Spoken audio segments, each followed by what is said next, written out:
है। अभी बगल के प्रदेश के अंदर जिला पंचायत का चुनाव हुआ और बहुजन समाज पार्टी ने 10 जिला पंचायत के 10 वहां पे जिताने का काम किया। 10 जिला पंचायत मेंबर वहां जीत कर बने, जबकि सत्ताधारी पार्टी कौन है? बीजेपी की पार्टी। आपने एमसीडी में वोट डाला तो हमारी ताकत नहीं बनता, आपका एक एक वोट ताकत बनता है, एक एक वोट काउंट होता है। और रही इतनी लंबी लंबी बातें केजरीवाल जी करते हैं कि हमने ये कर दिया, ये विकास कर दिया दिल्ली का। हमने कहा कि यही विकास किया? जहां पे मुस्लिम समाज के लोग रहते हैं, जहां दलित समाज के लोग रहते हैं, जहां पिछड़े समाज के लोग रहते हैं, वहां पर कोई विकास नहीं है। और विकास कहां पे किया? जहां पे धन्ना सेठ बड़े बड़े रईसजादे रहते हैं, वहां पर विकास। हमारे कभी अपने नहीं हो सकते। बहुजन समाज पार्टी के लिए सिर्फ सत्ता ये नहीं है कि एमसीडी का चुनाव आपने दे दिया और एमसीडी के चुनाव में हमारे प्रत्याशी विजय होकर के बैठ गए। एमसीडी के चुनाव मात्र से हमारी बात नहीं बनती है। हमारे प्रत्याशी जीतते हैं तो हमारे लोगों में एक जोश और जुनून और ताकत का संचार होता है पूरे देश के अंदर। छत्रपति साहू जी महाराज, भारतीय संविधान के रचयिता, बौद्ध सत्व, भारत रत्न, परम पूज्य बाबा साहब डॉक्टर भीमराव अंबेडकर, दलितों, आदिवासी, मुस्लिमों को राजनीति की मुख्य धारा में लाने वाले बामसेफ DS4 बहुजन समाज पार्टी के संस्थापक मान्यवर श्री कांसी राम साहब एवं बहुजन समाज में जन्मे उन तमाम संतों, गुरुओं और महापुरुषों के चरणों में श्रद्धा के सुमन अर्पित करते हुए आज की इस चुनावी सभा में हमारे बीच में उपस्थित कई प्रदेशों के प्रभारी, पूर्व राज्यसभा सांसद, दिल्ली के प्रभारी डॉक्टर अशोक सिद्धार्थ जी, दिल्ली के प्रभारी CP सिंह जी, दिल्ली के प्रभारी सतीश चौधरी जी, दिल्ली के प्रदेश के अध्यक्ष लक्ष्मण जी, साथ ही जिले कमेटी, विधानसभा कमेटी, BVF के जवान और साथ ही हमारे बीच में मंच पे बैठी हर्ष बिहार से जो प्रत्याशी हैं रजनी गौतम जी का भी मैं स्वागत अभिनंदन करता हूं। आप सभी लोगों का भी स्वागत अभिनंदन करता हूं कि आप लोग इतने लंबे समय से इधर बैठे हुए हैं। मैं अपनी बात को थोड़े समय में खत्म करूंगा। मैं अभी सभी लोगों से आपसे अपील करने के लिए आ जाया हूं। एक मार्मिक अपील है।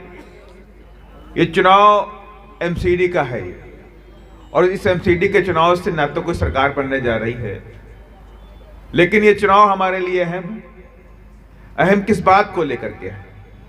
आखिर आपका जो वोट है ये हमें क्यों जरूरी है?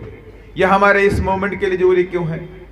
आज पूरे देश के अंदर जब बहुजन समाज पार्टी संघर्ष करती है, पूरे देश के अंदर बहुजन समाज पार्टी चाहे कहीं भी अत्याचार होता है, चाहे दलितों पर अत्याचार हो, चाहे मुस्लिमों पर अत्याचार हो, चाहे आदिवासी पर अत्याचार हो, चाहे पिछड़े वर्ग के लोगों के साथ अत्याचार होता है, तो एक ही मात्र पार्टी होती वहां पहुंचने वाली party, Bahujan Samaj party. Bahujan Samaj party जा करके उन अत्याचारों को देखती है, उनके साथ में जो भी घटनाएं घटती हैं उन घटनाओं को लेकर के वहां के अधिकारियों से लेकर के नेताओं से लेकर सबसे मिलने का काम करती है, गवर्नर से मिलने का काम करती है। और वही कार्यकर्ता पूरे देश में आज भी तमाम लोग, लाखों करोड़ों लोगों के लिए आशा भरी, उम्मीदों भरी लोगों से उनकी तरफ देखते हैं। और आज आपका एक एक वोट किस लिए जरूरी है? आपका एक एक वोट बहुजन समाज पार्टी की ताकत बनता है। बहुजन समाज पार्टी की आदरणीय बहन कुमारी मायावती जी, राष्ट्रीय अध्यक्ष जी का ताकत बनता है। इसलिए आपका जो वोट होता है, ऐसा नहीं है कि आपने एमसीडी में वोट डाला तो हमारी ताकत नहीं बनता है। आपका एक एक वोट ताकत बनता है, एक एक वोट काउंट होता है। और रही बात कांग्रेस की, रही बात बीजेपी की और रही बात झाड़ू वाली पार्टी की, इन तीनों पार्टी को आपने देख लिया। बात ही दिल्ली की है। तमाम ऐसे यहाँ बैठे हुए साथी लोग होंगे जो दिल्ली को धीमे धीमे बहुत दिनों से देख रहे हैं, 20 से 25 साल से पहले से देख रहे हैं। और ये दिल्ली कैसे बढ़ गई? लेकिन दिल्ली बढ़ी, दिल्ली में बंगले वाले लोग बढ़ गए, बड़े बड़े होटल वाले लोग बन गए, लेकिन आज भी दिल्ली के अंदर ये दलित या आदिवासी, पिछड़ा, मुसलमान पतली पतली गलियों में रहता है। उनके पास बड़े बड़े मकान नहीं है, ये आज भी उन्हीं झोपड़पट्टियों में रहता है। आज भी उनकी गलियों में निकलने की जगह नहीं मिलती है। मुझे याद है कि मुस्तफाबाद के एक मीटिंग में मैं आया था, मुस्तफाबाद की मीटिंग में आया था और मुस्तफाबाद की मीटिंग के खत्म करने के बाद मुझे उस रोड को क्रॉस करने के लिए, मेट्रो स्टेशन पर पहुंचने के लिए 2 घंटे लग गए, 2 घंटे लगे। तो मैं सोचा कि इतनी लंबी लंबी बातें केजरीवाल जी करते हैं कि हमने ये कर दिया, ये विकास कर दिया दिल्ली का। हमने कहा कि यही विकास किया। जहां पे मुस्लिम समाज के लोग रहते हैं, जहां दलित समाज के लोग रहते हैं, जहां पिछड़े समाज के लोग रहते हैं, वहां पर कोई विकास नहीं है। और विकास कहां पे किया? जहां पे धन्ना सेठ बड़े बड़े रईसजादे रहते हैं, वहां पर विकास किया है। अगर विकास करना है तो आकर के इन बस्तियों का विकास करिए, नंद नगरी का विकास करिए, हर्ष विहार का विकास करिए, जे कॉलोनी का विकास करिए, गोकुलपुरी का विकास करिए, सीमा और ये हमारी जो गांधीनगर इसका विकास करिए, झिलमिल का विकास करिए। यहाँ पे कहीं कोई विकास नहीं है। लेकिन मैं आप सभी लोगों से कहना चाहता हूं, और तो और ये झूठ बोलने वाले लोग, ये हमारे अपने कभी नहीं हो सकते, हमारे कभी अपने नहीं हो सकते। बहुजन समाज पार्टी के लिए सिर्फ सत्ता ये नहीं है कि एमसीडी का चुनाव आपने दे दिया और एमसीडी के चुनाव में हमारे प्रत्याशी विजय होकर के बैठ गए। एमसीडी के चुनाव मात्र से हमारी बात नहीं बनती है। हमारे प्रत्याशी जीतते हैं तो हमारे लोगों में एक जोश और जुनून और ताकत का संचार होता है पूरे देश के अंदर कि हमने दिल्ली में भी अपने प्रत्याशियों को जिता लिया। और हमारे जो लोग पूरे देश के अंदर काम करते हैं इस मिशन के लिए, इस मूवमेंट के लिए, उनमें नई ताकत आती है। इसलिए आप सबका एक एक वोट इस मूवमेंट में, इस मिशन में और इस बाबा साहब के पवित्र मिशन को आगे बढ़ाने में भी सहयोग करता है। ये नहीं है कि हम सिर्फ एमसीडी के चुनाव के लिए वोट करने जाएंगे या हम सिर्फ रजनी गौतम जी को वोट दे करके हम अपना काम खत्म कर लेंगे। ये नहीं, यह आपकी जिम्मेदारी बनती है, यह आपकी जिम्मेदारी बनती है कि हर हालत में तन मन धन से रजनी गौतम जी का सपोर्ट करके इनको जिता करके बैठा दीजिए। साथियों, आपकी जीत यहां होती है, पूरे देश में कार्यकर्ताओं के अंदर खुशी की लहर पहुंचती है।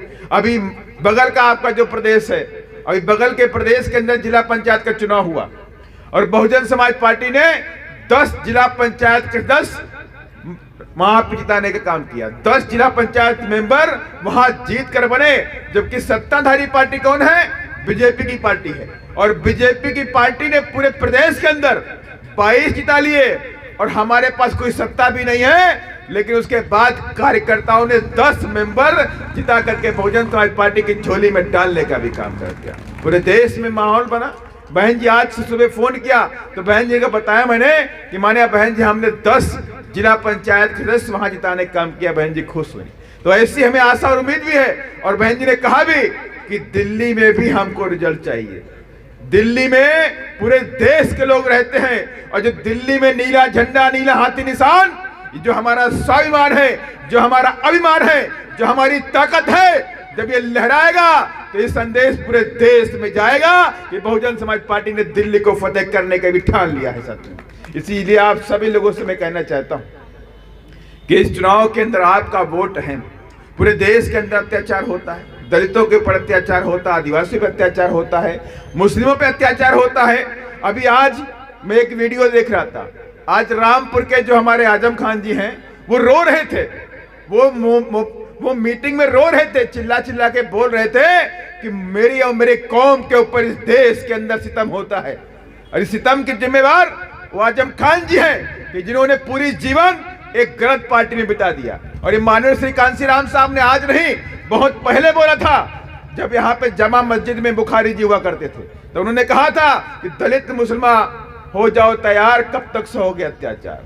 और अगर उस वक्त इन लोगों ने बात मान ली होती, आजम खान जैसे लोगों ने उस बात को मान लिया होता, ये बुखारी जी ने उस बात को मान लिया होता, तो आज इस देश के अंदर ये सामंतवादियों की ताकतें इस देश पर राज नहीं कर रही होती, ये बहुजन समाज के लोग राज कर रहे होते। इसलिए मैं आप सभी लोगों से कहना चाहता हूं, गुजारिश करने आया हूं मैं आप सबके, ये वोट हमारा है और बाबा साहब ने हम सबको इस वोट की ताकत के बारे में बताया है। आप सब लोग पढ़े लिखे लोग, दिल्ली के लोग यहाँ पे हैं। अभी हमारे कई साथी लोगों ने बताया कि यहाँ दिल्ली में 7 साल से केजरीवाल जी सरकार में है और ये लंबी लंबी बातें करते हैं, हम इतनी स्कॉलरशिप दे रहे हैं, इतनी हम पढ़ाई अच्छी करवा रहे हैं। तो मैं इस मंच के माध्यम से केजरीवाल जी से पूछना चाहता हूं कि 7 सालों में आप बताइए कि इन सरकारी स्कूलों से कितने बच्चे डॉक्टर बने, इन सरकारी स्कूलों से कितने बच्चे आईटी में गए, इन सरकारी स्कूलों से कितने बच्चे विदेश में पढ़ने गए। आपके पास कोई डाटा हो बताइए। ये झूठ की राजनीति अब बहुजन समाज पार्टी तुम्हारी चलने नहीं देगी और ये कसम खा चुकी है कि आने वाले चुनाव में तुमको धराशायी करके अपने बहुजन समाज पार्टी के नीले झंडे को विधानसभा में मिला रहेंगे, काम करेंगे साथियों।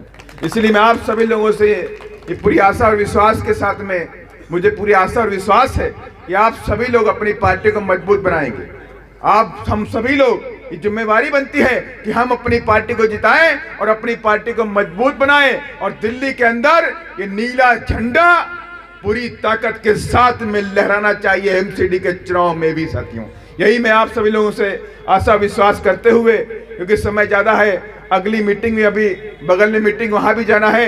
हमें फिर से आप सभी लोगों से रिक्वेस्ट करता हूं कि रजनी गौतम जी को आप सभी लोग भारी मतों से तन मन धन जैसे भी आप सपोर्ट कर सकते हैं, इनको सपोर्ट करके नीले झंडे की शान को, हाथी की ताकत को बढ़ा करके इनको जिताने का काम करेंगे। इन्हीं सब बातों के साथ में अपनी वाणी को विराम देता हूं। जय भीम, जय भीम। अभी पीछे वाले आवाज नहीं कर रहे हैं, पीछे वाले शांत बैठे। वोट नहीं दोगे क्या? जरा वोट देने वाले हटाइए जरा सब लोग। कितने लोग वोट दे रहे हैं? अब सब लोग वोट दे रहे हो तो जय भीम का नारा गूंजेगा। जय भीम, जय भीम।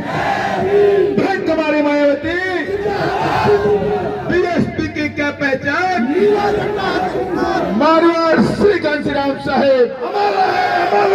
जय भीम, जय भारत, धन्यवाद। और बहुजन समाज पार्टी बीएसपी की क्या पहचान? बीएसपी की क्या पहचान? बाबा साहब